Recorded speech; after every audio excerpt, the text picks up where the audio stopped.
नमस्कार, स्वागत है आपका द न्यूज पर। मैं हूं आपके साथ शिप्रा सैनी। महाराष्ट्र से बड़ी खबर है विधायकों की अयोग्यता पर। महाराष्ट्र विधानसभा के स्पीकर राहुल नार्वेकर के फैसले के बाद अब उद्धव ठाकरे ने एक बार फिर से सुप्रीम कोर्ट का रुख कर लिया है।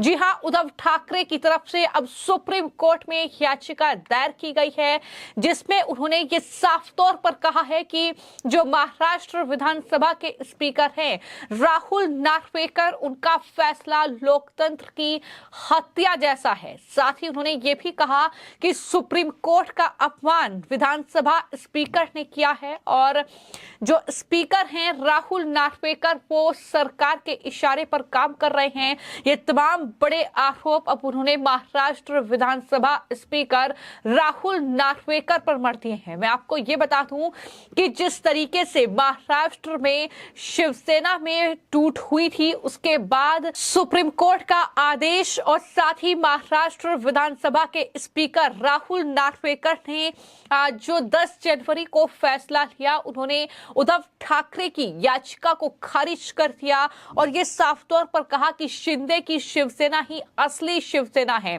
और जो विधायकों की अयोग्यता पर उन्होंने दरअसल ये कहा कि अयोग्य करार नहीं दिया जाएगा विधायकों को, क्योंकि जो कहीं ना कहीं इलेक्शन कमीशन में तमाम डिटेल्स हैं उसमें असली जो शिवसेना है वो शिंदे ही है। तो ऐसे में राहुल नार्वेकर का फैसला, जिसमें उन्होंने साफ तौर पर शिंदे सरकार को बरकरार रखते हुए ये कहा कि असली शिवसेना शिंदे की ही है, और उसको लेकर अब सुप्रीम कोर्ट का रुख एक बार फिर से उद्धव ठाकरे ने कर लिया है। जैसा कि महाराष्ट्र विधानसभा स्पीकर के फैसले के तुरंत बाद ही जो संजय राउत हैं उद्धव ठाकरे की पार्टी के नेता, उनकी तरफ से ये कहा गया था कि हम सुप्रीम कोर्ट का रुख करेंगे इस पूरे फैसले को लेकर, और कुछ वही स्थिति देखने को मिली है। अब जो उद्धव ठाकरे हैं वो दरअसल विधानसभा स्पीकर के फैसले के खिलाफ सुप्रीम कोर्ट पहुंच गए हैं।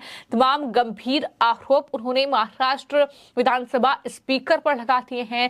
ये कहा है कि सरकार के इशारे पर काम कर रहे हैं, लोकतंत्र की हत्या उन्होंने की है। तो मैं आपको ये बता दूं कि एकनाथ शिंदे के नेतृत्व वाली शिवसेना और साथ ही पूर्व मुख्यमंत्री महाराष्ट्र के उद्धव ठाकरे की जो शिवसेना है वो एक दूसरे के विधायकों के खिलाफ जो अयोग्यता याचिका उन्होंने दायर की थी, उस याचिकाओं को राहुल नार्वेकर यानी स्पीकर ने 10 जनवरी को खारिज कर दिया था।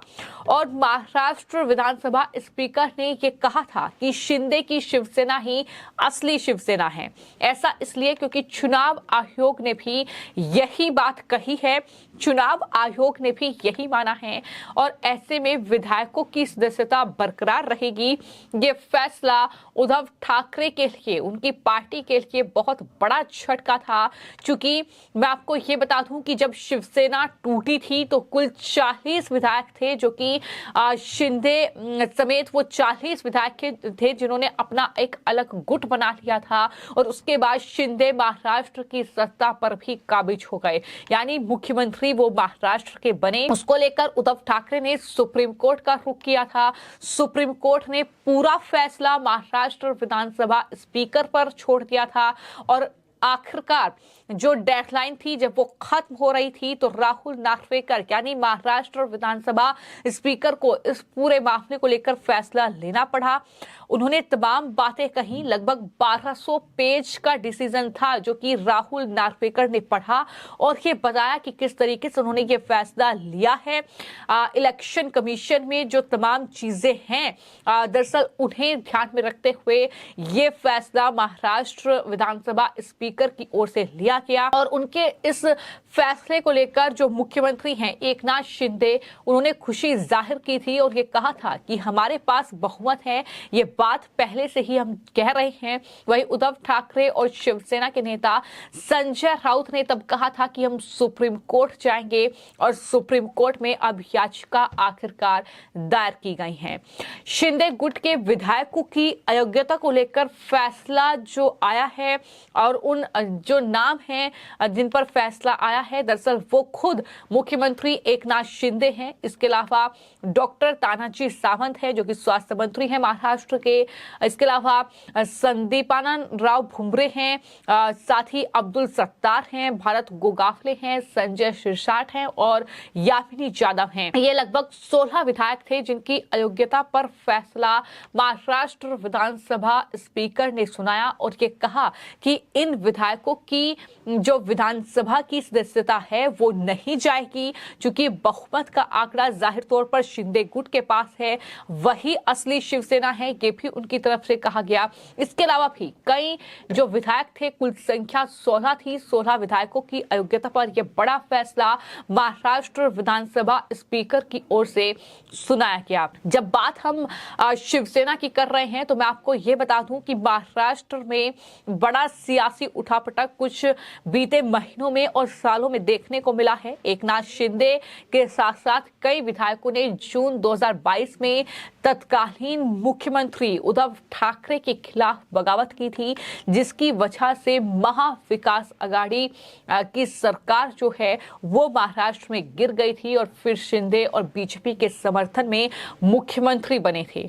इसके बाद दोनों गुटों यानी एकनाथ शिंदे और उद्धव ठाकरे ने शिवसेना पर अपना दावा ठोका। मामला चुनाव आयोग पहुंचा। आयोग ने शिंदे की शिवसेना को असली शिवसेना करार दिया और उसके बाद कोर्ट में भी ये मामला पहुंचा। सुप्रीम कोर्ट में याचिका जो थी वो उद्धव ठाकरे की तरफ से दायर की गई, जिस पर कोर्ट ने पूरा डिसीजन महाराष्ट्र विधानसभा स्पीकर पर छोड़ दिया और उसके बाद अब महाराष्ट्र विधानसभा स्पीकर ने फैसला सुनाया है, जिस पर कहीं ना कहीं बड़ा झटका उद्धव ठाकरे के लिए है जाहिर तौर पर। और उसके बाद एक बार फिर से उद्धव ठाकरे अब सुप्रीम कोर्ट पहुंच गए हैं।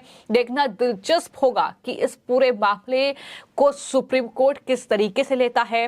क्या उनकी इस याचिका को लिस्टेड किया जाता है, और अगर लिस्टेड किया जाता है तो क्या कुछ सुनवाई इस पूरे मामले पर होगी, क्या कुछ कोर्ट की टिप्पणियां जो हैं वो राहुल नार्वेकर के फैसले पर होगी।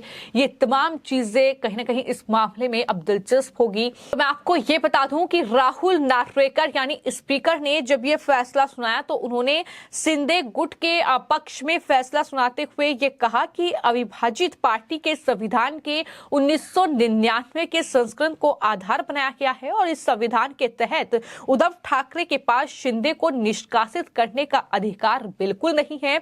ठाकरे ने उन सांसदों को अयोग्य ठहराने की याचिकाओं को खारिज करने के स्पीकर के फैसले को अब सुप्रीम कोर्ट में चुनौती दी है, जिन्होंने पिछले साल जून में इस तरीके से शिवसेना छोड़कर अपना एक अलग गुट तैयार किया था।